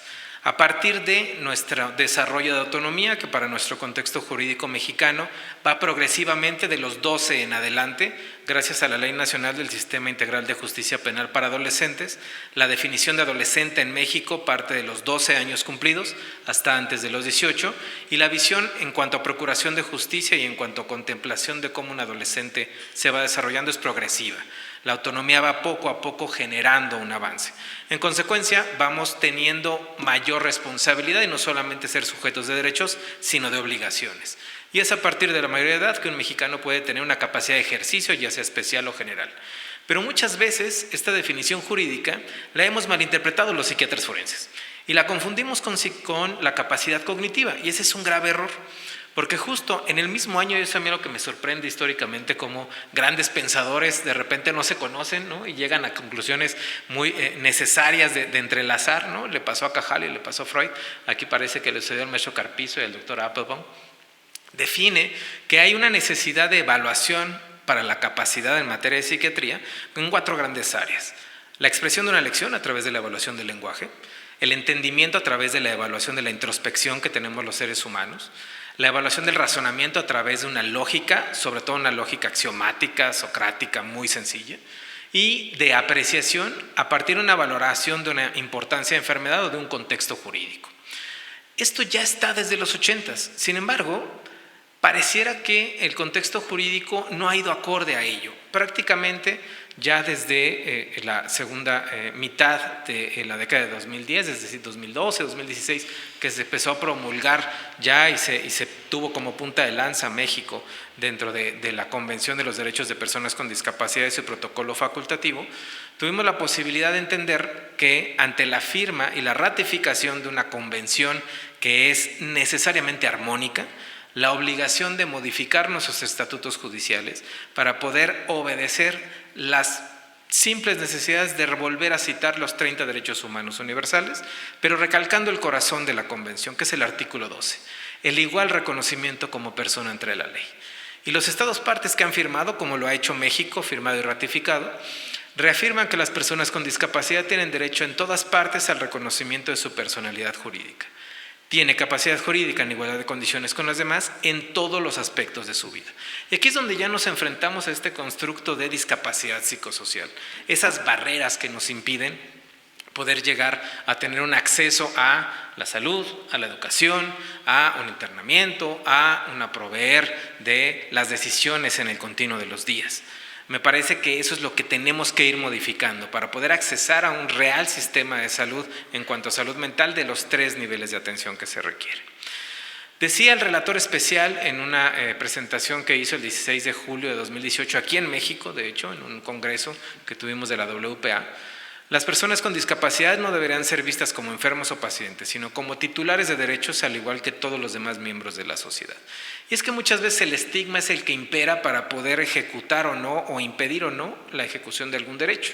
El impedirle a una persona que por razón de alguna discapacidad psicosocial o intelectual pueda accesar a la justicia o a la educación o a la salud es solamente un ejemplo más del continuo de las circunstancias que todos los días nos enfrentamos personas con discapacidad. Prácticamente bajo la dirección del Dr. Dinesh Bugra, en la dirección de la WPA, de la World Psychiatry Association, se llegó a generar este Bill of Rights para poder llamar la atención de los psiquiatras a nivel internacional y pues aunque no tuviéramos como tal, ¿no?, el acuerdo global de los 30 derechos humanos universales dentro de las personas con discapacidad, él decía, con que respetemos estos 15 es suficiente al menos. Y dentro de ellos, él rescata dentro de muchos, ¿no?, además de ser elegidos, de ser votados, de determinar nuestra vida, de casarnos, etcétera, el ser reconocidos igual ante la ley, es decir, el reconocimiento de la capacidad jurídica. Bien decía la doctora Muredú, es un gran avance el reconocer la voluntad, el deseo de internarse o no, de tomar o no un tratamiento, pero tenemos que entender que no es dicotómico. En muchas ocasiones podemos tener alguna afectación de una capacidad cognitiva de manera transitoria y requeriríamos el constructo de una urgencia médico-psiquiátrica. La psiquiatría no es una especie de mito o de algo que pulula en el aire, es una disciplina, es una ciencia médica y necesitamos entender que como tal, esa interacción con las leyes y con la ejecución de las políticas nos deben de dar las herramientas en lugar de entorpecerlo. Podemos aquí ponernos a meditar y a cavilar si realmente existe o no libre albedrío, si es un ficticio jurídico, si es alguna cuestión de ficticio de neurociencias, pero me parece que al día de hoy, a pesar de que existen ya grandes avances en materia de postulados básicos y muy complejos, de hacer consciente lo inconsciente o de la parte de si existe libre albedrío o no en las neurociencias, pues al día de hoy ninguno de ellos ha pasado como ley en el conocimiento internacional, en el conocimiento que genera el ser humano. Como leyes tenemos muy pocas, ley de la gravedad, ley de la termodinámica, entre muchas otras. Pero dentro del contexto de las neurociencias siguen siendo hipótesis, siguen siendo teorías. Y si seguimos sosteniendo que en el caso propio de la capacidad de un ser humano por existencia o no de un trastorno mental, no tiene un libre albedrío, porque tiene una alteración en alguna función mental o en alguna alteración neuroanatómica o neurobiológica, estaríamos cayendo en un determinismo duro ultranza, en donde no existe el libre albedrío, no se puede modificar lo que va a pasar y entonces podemos predecir el futuro. Y al día de hoy los mejores modelos matemáticos no predicen la peligrosidad de una persona. No hay la posibilidad más allá de un 15 o 20% de predecir la conducta de alguien que puede llegar a cometer un acto delictivo. Y es por ello que existe un error en el iusmoralismo, sobre todo en el derecho. Llega a generarse una visión moral del derecho, construcciones temporales erróneas, como lo son trastornos mentales transitorios, emoción violenta y muchos otros constructos que dentro de la salud mental y dentro de las clasificaciones internacionales no existen y que son muy poco sostenibles a lo largo de un proceso jurídico. Y se puede llegar en muchas ocasiones a juzgar por temor, a llegar a aislar en contra de su voluntad, a tener privados de la libertad a personas presuntamente inimputables o a llegar a tener un internamiento obligatorio, que afortunadamente esta reforma lo ha derogado y ya no hay por juez, por sentencia, que una persona tenga que estar hospitalizada 10 o 15 años. Pero también hay un error en la interpretación de las neurociencias. Llegamos a veces a vernos muy reduccionistas y pensar que el ser humano es exclusivamente neurotransmisores o que es exclusivamente áreas cerebrales con conexiones. Y la realidad es que el ser humano, el desarrollo de trastornos mentales o no, es multifactorial, es multicausal y tiene una interacción como vírgula con la sociedad, con la crianza, con el desarrollo y con muchas otras características. Y eso debemos de impedir que se siga fomentando para no seguir generando construcciones temporales erróneas, como una mala aplicación de estas nuevas tecnologías, o incluso seguir juzgando por temor porque esta persona no se puede controlar y necesita estar hospitalizada. Tenemos que quitarnos de la cabeza en psiquiatría y en medicina y en derecho esta parte de el loco peligroso, el necesitar internarlo, el privarlo de su libertad, en tenerlo aislado porque puede atentar contra la vida de los demás. En estadísticas reales a nivel internacional, los tiroteos en masa, el 97% los cometen personas en ausencia de trastornos mentales. Solamente el 3% está asociado con un trastorno mental grave. Es decir, es más peligrosa una persona mientras más sana mentalmente es. Solo comprendemos aquellas preguntas que podemos responder, decía Friedrich Nietzsche. A nivel de clasificación existen dos visiones, DSM-5 y CIE-11. Actualmente, una de ellas rescata la fenomenología, esta rama de la filosofía que data de los albores del siglo pasado, en donde Edmund Husserl nos ayuda a entender los fenómenos, las experiencias de la conciencia, y que justo durante su método, durante el desarrollo del método de la fenomenología, el examinar estos contenidos, el determinar si son reales, ideales o imaginarios, permite a los primeros fenomenólogos, como Karl Jaspers en su gran libro de Psicopatología General, y un alumno de él, Kurt Schneider, que Schneider también fue alumno de Kraepelin, un gran taxonomista, al evaluar la comprensión de las relaciones significativas del yo patológico en el mundo y evaluar la experiencia que tiene una persona con algún diagnóstico. En consecuencia, tenemos que empezar a modificar esta visión con base en los objetivos del desarrollo sostenible que se requieren para poder dar un acceso adecuado a justicia, un acceso adecuado a salud, y sabemos que, la OMS nos lo ha dicho, no hay salud sin salud mental. Tenemos la necesidad de una clasificación de trastornos mentales con una visión de salud mental global. Es decir, aquella en donde las personas puedan acceder a servicios de salud mental que requieren con una buena identificación, una adecuada elegibilidad y una selección de tratamientos que se basen en un sistema de clasificación preciso, válido de utilidad clínica. ¿Cuál es? La CIE-11. Y no es que yo sea detractor del DSM-5. Sin embargo, me parece que el DSM-5, bajo la figura categórica, muchas veces, y al día de hoy ya en este DSM-5, tiene un warning tan grande para la psiquiatría forense que es casi úsese bajo su propio riesgo. La CIE-11 nos provee una herramienta muy útil para poder determinar incluso estas grandes disyuntivas en cuanto a capacidad para la toma de decisiones. Esta es la definición de CIE-11 de un trastorno mental del comportamiento y del neurodesarrollo. Y claramente nos dicen que son síndromes que se caracterizan por una alteración clínicamente significativa en la cognición, la regulación emocional o el comportamiento de un individuo que refleja una disfunción en los procesos psicológicos, biológicos o del desarrollo que subyacen en el funcionamiento mental y comportamental. Estas perturbaciones están generalmente asociadas con malestar o deterioros significativos a nivel personal, familiar, social, educativo, ocupacional o en otras áreas.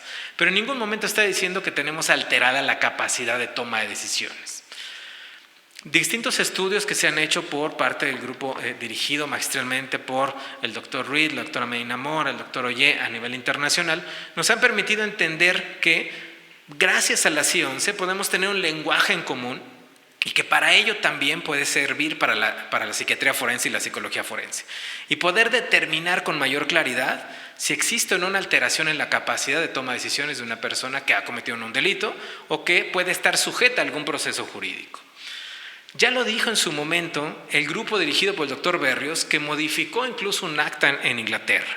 Lo que él dijo es: la capacidad de una persona debe presumirse intacta hasta que se establezca claramente que la ha perdido. No se tratará a una persona como incapaz hasta que todas las medidas de ayuda se hayan agotado, y no se tratará a una persona como incapaz solo porque ha tomado una decisión insensata. Si no, créanme, muchos de nosotros ya seríamos declarados como incapaces. Lo que tenemos es que modificar esta visión dicotómica por una construcción dimensional, desde una sin alteración de la capacidad cognitiva hasta una alteración grave, imponiendo una clasificación categórica en donde exista sin alteración de la capacidad cognitiva, con o sin trastorno mental. Y aquí ese es el gran paradigma. No todas las personas que tenemos un trastorno mental tenemos una alteración en la capacidad cognitiva. Eso se da solamente en algunos constructos y de forma transitoria. Incluso aquellos que tienen un diagnóstico como esquizofrenia, trastorno bipolar, no todo el tiempo permanecen psicóticos. Llegan a presentar etapas de crisis, etapas agudas, que requieren de un manejo, que requieren de una atención, es una urgencia médico-psiquiátrica. Pero después de eso pueden tener su vida plena sin ningún problema y llegar a tomar las decisiones. Y esto es lo que necesitamos. La ciencia nos puede proveer de esta clasificación y de esta visión para poder ver desde una alteración cognitiva grave hasta la dimensionalidad de no tener una alteración. Y eso nos ha servido inclusive para hacer análisis como este, en donde hemos visto que bajo la construcción de trastornos parafílicos en CIE-11, nada tiene que ver la alteración en la capacidad porque no es parte del constructo. En consecuencia, una persona que tiene un trastorno parafílico, tipo sádico sexual coercitivo, que es parte de la nueva clasificación, y que comete una agresión sexual, tiene el pleno uso de sus capacidades y constantemente toma la decisión de agredir. Por consecuencia, no tendría por qué estar involucrado con inimputabilidad. Decía Immanuel Kant, todo nuestro conocimiento arranca del sentido, pasa al entendimiento y termina en la razón. Muchas gracias.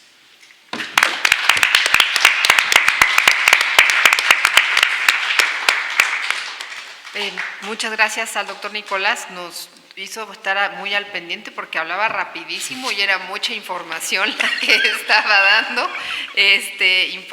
importantísima además, y que creo que es bien interesante lo que dice, porque esta expresión de la capacidad tanto de goce como de ejercicio no tiene nada que ver con la capacidad cognitiva o con la capacidad que tiene efectivamente una persona para tomar decisiones. Pero bueno, son parte de las cuestiones que se presentan en los casos reales, ya cuando hay que tomar decisiones respecto de las personas que tienen algún padecimiento o alguna situación específica. Pero bueno, pues aquí tenemos justamente los datos que nos da el doctor y que creo que nos abre una alternativa muy, muy interesante para ir buscando soluciones. Pues bueno, María Elena, no sé si nos hicieron llegar por parte del público algunas preguntas, no sé si quieres, no nos dicen a quién, pero bueno, más o menos por el tipo de pregunta podemos pensar que a quién dirigírsela, pero no sé si quieres empezar. Si quieres que yo empiece, bueno. Sí. Muy bien. Pues empezaré con las preguntas que tocan el tema tan importante que nos dio con este contexto de los temas que luego abordamos el doctor Contreras. Bueno, dicen, hay un comentario, a algunas personas zurdas incluso les amarraban la mano para que hicieran el esfuerzo de escribir con la mano derecha. De hecho, hay muy pocas bancas para zurdos, ¿no? Óscar Antonio pregunta, ¿la educación es un derecho humano o es un derecho fundamental o es lo mismo o no importa la diferencia o es uno y otro? Son sinónimos. Hoy la Constitución habla de derechos humanos y los constitucionalistas hemos considerado que el término fundamental pues queda integrado con esta clasificación de los derechos humanos. El tema de todo lo que han estado platicando acá pues demuestra que efectivamente la educación es un derecho humano y fundamental, porque de todo lo que han dicho, por ejemplo, ¿de qué sirve que se establezca el derecho de los pacientes a ser informado de lo que se le va a practicar en una intervención si no tiene una educación suficiente como para entender todas las consecuencias y poder de alguna manera saber si está en plenitud de aptitudes para poder firmar un documento y poder decir que está efectivamente informado? ¿De qué nos sirve que de alguna manera establezcamos una voluntad anticipada y que pueda alguien tener la opción de escoger un notario antes de una operación si realmente no tiene la educación suficiente como para instruirle al notario cuáles son todas las cosas que le gustaría que se tomara en cuenta, cuáles son todas las cosas que no le gustaría que le aplicaran y cuáles son todas aquellas cuestiones, incluso en el caso que decía Mariana, decidir de manera anticipada un internamiento, si realmente carece de la educación suficiente como para poder establecer un documento de voluntad anticipada. Y lo que decía Nicolás, a mí me llama la atención ahora esta clasificación entre lo normal y lo anormal. Ahora, en este tema de derechos humanos, estamos tratando precisamente de dejar eso rebasado, ¿no? Normalmente lo que se consideraba como normal era lo que la mayoría hacía, y lo anormal era lo que le dejaban a las minorías y eran discriminadas. Hoy este tema de los derechos humanos trata de, por ejemplo, en las preferencias sexuales, el no considerar nada anormal, sino simplemente respetar el libre desarrollo de la personalidad de las personas y que puedan estos conceptos ir caminando. Así que yo anoté todas estas cosas que dijeron y creo que pudiéramos decir en el término de que a mayor capacidad cognitiva, a mayor educación, mayor capacidad cognitiva. Si no es un tema de inteligencia, alguien puede ser muy inteligente, pero si no está bien educado, no va a tener todas las capacidades como para poder establecer todos estos términos que hemos dicho. Miguel Unamuno decía que solo el que sabe es libre y más libre el que más sabe. Así que creo que de alguna manera todos estos temas siempre estarán ligados a la educación. En estas cuestiones que estaban hablando de la comunidad y del apoyo social, está el tema también de la educación involucrado. Hoy las estadísticas nos dicen, por ejemplo, que más del 75% de los casos de violencia contra las mujeres los están sufriendo en su entorno familiar, en su entorno directo. Entonces ahora estarle encargando la educación a la comunidad o el cuidado de las personas con algún problema a la comunidad, pues nos llamaría por lo menos a los juristas a decir ¿y a cuál comunidad se la vamos a encargar? Si tenemos una serie de estadísticas que nos dicen que tenemos que trabajar mucho a nivel educativo para volver a restablecer el tejido social. Así que el tema de la educación ahí lo sigo dejando porque es el origen de muchos problemas y la solución de fondo de los verdaderos problemas de la sociedad. Muchísimas gracias. Muchas gracias, Raúl, y creo que en ese sentido también encuentra ahora sí que otra pregunta aquí que nos hace Gabriela Rodríguez, y nos dice: en el ámbito de la escuela pública no existe una política para atender a las personas con discapacidad intelectual. Falta una clasificación de las discapacidades de carácter intelectual y en esa medida ofrecer alternativas educativas. Solo en el ámbito de las escuelas privadas que atienden a personas con discapacidad se enfocan en las posibilidades que cada alumno puede desarrollar. Se los pregunto, ahora sí que se los pregunto tanto a la doctora María Elena Medina Mora como al doctor Contreras, justamente porque ellos dirigen unas facultades y están muy inmiscuidos en el tema de la educación y cómo se maneja este tipo de situaciones en la facultad. Bueno, yo empiezo. Bueno, afortunadamente sí ha habido un camino hacia dejar de hablar de retraso mental. Los términos que se usaban antes eran todavía peores y ahora se habla de discapacidad intelectual, que está ya dentro de la clasificación, lo que obliga a los países miembros que han firmado digamos, la colaboración con la Organización Panamericana y Mundial de la Salud, dar esta atención. Y y lo que pregunta Gabriela, pues tiene toda la razón.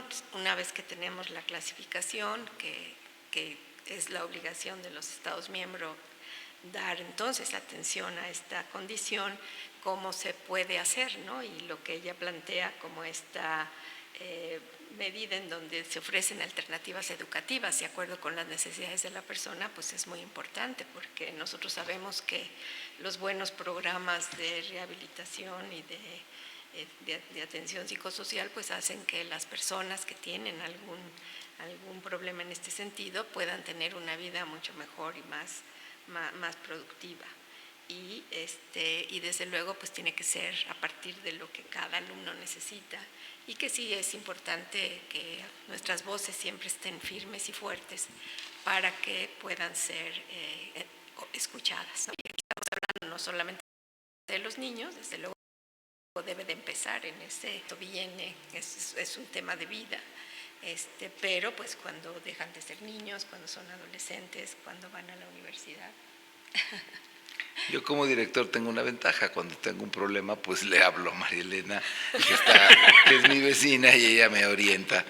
Pero la verdad es que estamos haciendo un trabajo de deconstrucción de muchas concepciones anticuadas que se tenían en este sentido. Estamos tratando de establecer precisamente una igualdad de derechos, eliminar cualquier forma de discriminación, y muchas veces pues se requiere del apoyo de los profesionales, y también a medida que va uno profundizando en los problemas individuales, pues se va uno dando cuenta de que tenemos que hacer muchas cosas para crear una nueva cultura. Por eso digo de construcción, porque hay muchas cosas muy arraigadas que hay que mandar al closet de los trebejos y realmente trabajar para que no haya ninguna discriminación.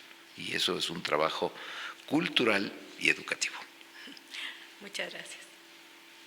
Muchas gracias, muchas gracias a los dos por su respuesta. Y bueno, pues tenemos varias cosas aquí, no sé cuánto tiempo nos queda, pero Pues 15 minutos. 15 minutos, no sé si quieres hacer tú alguna pregunta, María Elena. Pues sí, hay unas preguntas que podrían ser, bueno, hay una definitiva para ti, voy a tener que escoger, pero voy a hacer una a cada uno. Federico López nos dice: a mí me parece que la justicia no se actualiza tan eficientemente para dictaminar sobre la emergencia en materia de salud. Parecería atender más a la opinión pública. Bueno, la verdad es que el tema de la justicia y de las emergencias en materia de salud, bueno, pues hoy en día, desafortunadamente, derivado de la pandemia y de muchas otras cosas que se han ido dando, estamos en una situación, sí me atrevo a decir, un poco difícil en materia de salud, no solamente en materia de salud mental. Si bien se hizo esta reforma a la Ley General de Salud en materia de salud mental, lo cual es muy importante y pues como quiera estamos viendo que se avanza. Desafortunadamente seguimos atrasados con la posibilidad de implementación realmente, que yo creo que es más bien ahí el problema con el que nos encontramos.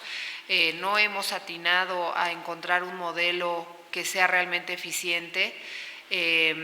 Hay falta de recursos, hay infinidad de necesidades. Creo que hemos desaprovechado la oportunidad del expediente clínico electrónico, hemos desaprovechado la oportunidad de utilizar la telemedicina. Creo que ya existía antes de la pandemia y esta nos mostró que podíamos avanzar en ella.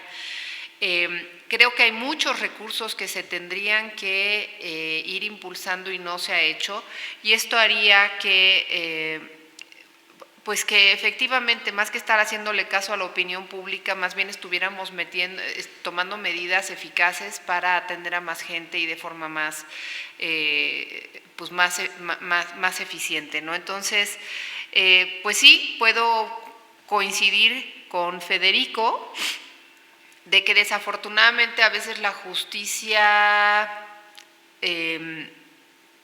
no entiendo aquí muy bien cómo quiere manejarla, pero entiendo que a lo mejor se refiere a cómo el orden jurídico va resolviendo estos problemas sobre las emergencias en salud mental, y que desafortunadamente, lejos de hacerlo de una forma adecuada a través de decisiones realmente prácticas y eficientes, pues lo hace a través de presiones de la opinión pública o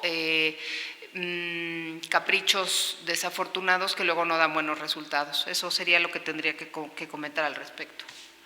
Muchas gracias. Voy a preguntarle a Nicolás y luego regreso contigo de una pregunta muy interesante. Susana Morales nos pregunta: en el caso de demencia senil, el psiquiatra da el diagnóstico, ¿a qué edad puede iniciar y si hay algún tratamiento o qué cuidados debe llevar el paciente? Ok, bueno, demencia así como tal, pues es un conjunto de enfermedades, un conjunto de déficits ya neurocognitivos, y hay distintas clasificaciones. En el caso de la CIE-11, pues en realidad van a hablar un poco más del origen de la demencia. Demencia senil es un término que es un poco más usado coloquialmente, no está dentro de las clasificaciones diagnósticas. Hablaríamos más de una demencia a lo mejor multicausal, vascular, frontotemporal, tipo Alzheimer, etc. Y cada una de ellas tiene distintas edades de inicio, sobre todo la más temprana, que sea Alzheimer, puede ser los 65 años, de inicio, y ya después tener un poco más de deterioro en cuanto a los síntomas. Por lo general llegamos a malinterpretar el constructo de demencia senil como ya algunas deficiencias cognitivas conforme se va avanzando en edad, y la realidad es que más bien se pierden algunas habilidades, pero no significa que exista alguna demencia como tal. Ahí el diagnóstico tiene que ser establecido mediante evaluación de las funciones dentro de una evaluación correcta de un psicogeriatra o un neurólogo experto en demencias, y a partir de ello un tratamiento. En el caso del diagnóstico, ya cuando se establece la demencia, pues lo fundamental es seguir una directriz en cuanto a los síntomas, ya sea que existan algunos deterioros en memoria, en funciones, en la motricidad, o incluso en algunos de ellos algunos síntomas psicóticos o algunos síntomas depresivos. Y eso es lo que empezamos a tratar con los distintos psicofármacos, algunos de los síntomas que llegan a manifestarse. Poco a poco van deteriorándose los pacientes, van perdiendo algunas funciones, pero no hay como tal un tratamiento al día de hoy que pueda curar o que pueda revertir completamente la demencia.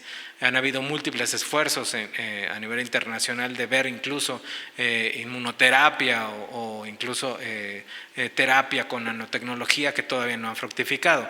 Me parece que no han habido todavía fármacos más allá de los fármacos que pueden inhibir la acetilcolina, bueno, más bien proveer más de acetilcolina al cerebro para poder fomentar un poquito más de conexión y de memoria, pero hasta ahí.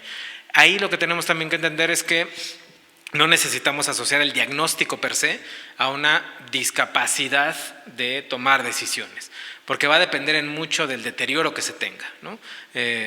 Kraepelin le llamaba demencia precoz a la esquizofrenia, y lo que él veía es cómo poco a poco, desde etapas tempranas de la vida, empezaban a perder función las personas si no tenían un tratamiento. Entonces, a lo que nos referimos hoy en día con demencia, no sería equiparable ya a una demencia senil. Muchas gracias. Manuel Pastrana nos dice que le interesa obtener la bibliografía. Están poniendo mi correo en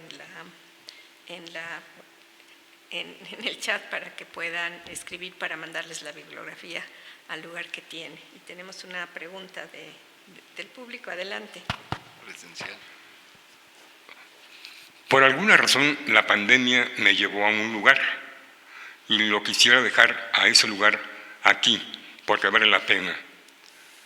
Es un lugar de Cuautitlán, Estado de México, el área de Santa Elena, así se conoce esa área habitacional, y hay un lugar específico ahí en Santa Elena que se llama Ángel de Luz. Es un fraccionamiento de 200 casitas, ¿no? Allí hay familias, o ese fraccionamiento se hizo para familias con hijos discapacitados. Hay adolescentes, casi la mayoría, que pierden el control. Hay uno que es mi vecino a 2 casas, le pega a su mamá, el muchacho tiene como 16 años, cuando se descontrola le pone unas, y entonces grita y van los vecinos a que no la maten. O sea, ese es un caso. Y hay otros casos muy patéticos, y es un fraccionamiento abandonado por cualquier tipo de autoridad médica, y si hay trabajo social en su área o en el área, ¿por qué no crear un grupo interdisciplinario? Se podría hacer muchísimas cosas por algo que vale la pena, rescatar a esos seres humanos abandonados, con discapacidad múltiples. Hay niños con que no entienden de alguna manera qué es el conocimiento. Ellos tienen un conocimiento y una concepción y no entienden otras alternativas de conocimiento, ¿no? Tiene un nombre, ese muchacho, esos muchachitos. Hay, por ejemplo, unos triates que tienen 15 años, ya han sido encerrados por la drogadicción en que han caído. Entonces, pero nadie hace algo, nadie, absolutamente nadie, ni el gobierno del estado, ni el municipio, absolutamente nadie. ¿Por qué no intentarlo?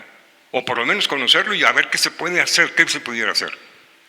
¿Nos puede repetir? Cuautitlán, en Cuautitlán, ahí llega el famoso tren suburbano, ahí a Cuautitlán, de ahí hace más o menos unos 20 minutos a Santa Elena, que es parte de Cuautitlán, y dentro de Santa Elena hay un mini fraccionamiento cerrado, porque hasta le pusieron, ¿cómo se llama?, esos portones eléctricos, y ahora uno usa para abrirlo y para meterse, ¿no? Se llama Ángel de Luz. Vaya nombre, ¿no? También. Muchas gracias. Gracias. Habría que rescatar también la solidaridad de los vecinos, ¿no? Que es un valor muy importante, ¿no? Pero, Bueno, no quiero hablar de qué hago yo, porque yo fui maestro de la Universidad de Guadalajara, fui maestro de la Universal, estoy en el proceso de jubilar, pero no soy experto. Nada.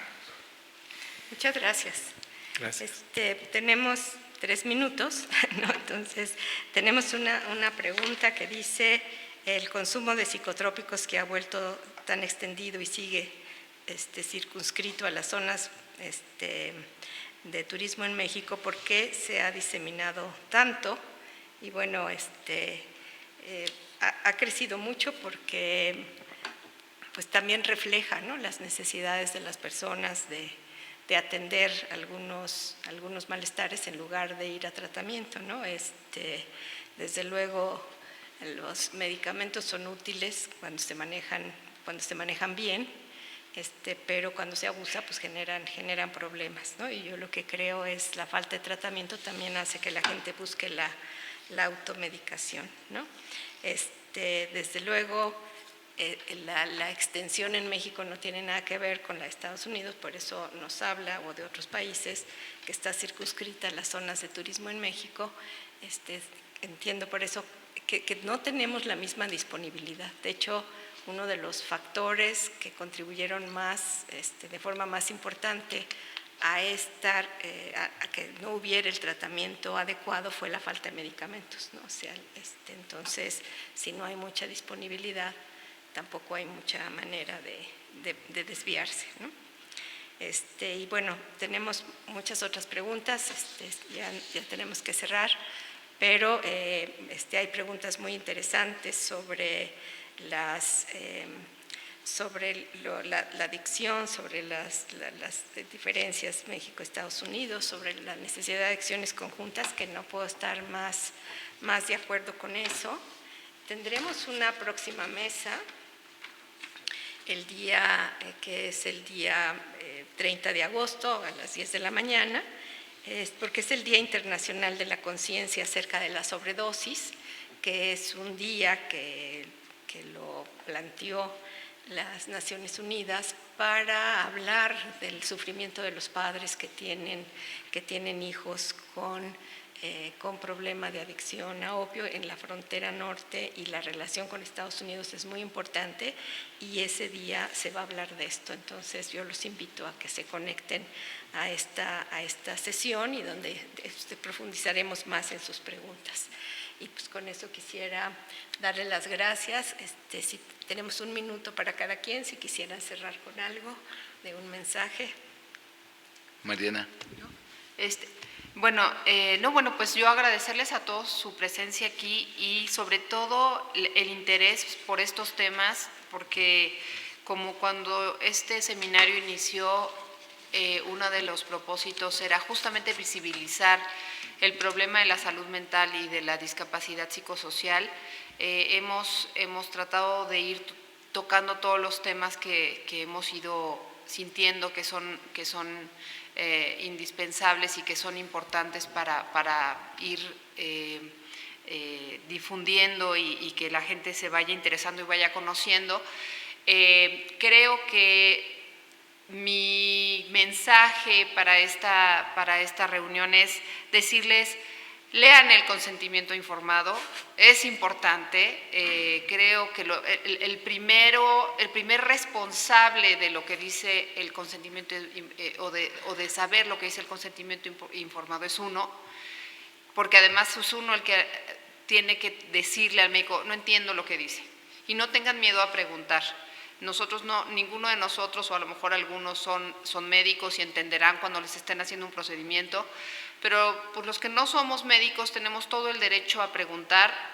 Ninguna pregunta es obvia y ninguna pregunta es tonta, y los médicos tienen obligación de responder y nosotros derecho de saber para poder tomar una decisión acertada y adecuada para nuestra realidad. Así que esa sería básicamente lo que yo quisiera decirles, y pues muchísimas gracias por su atención esta noche.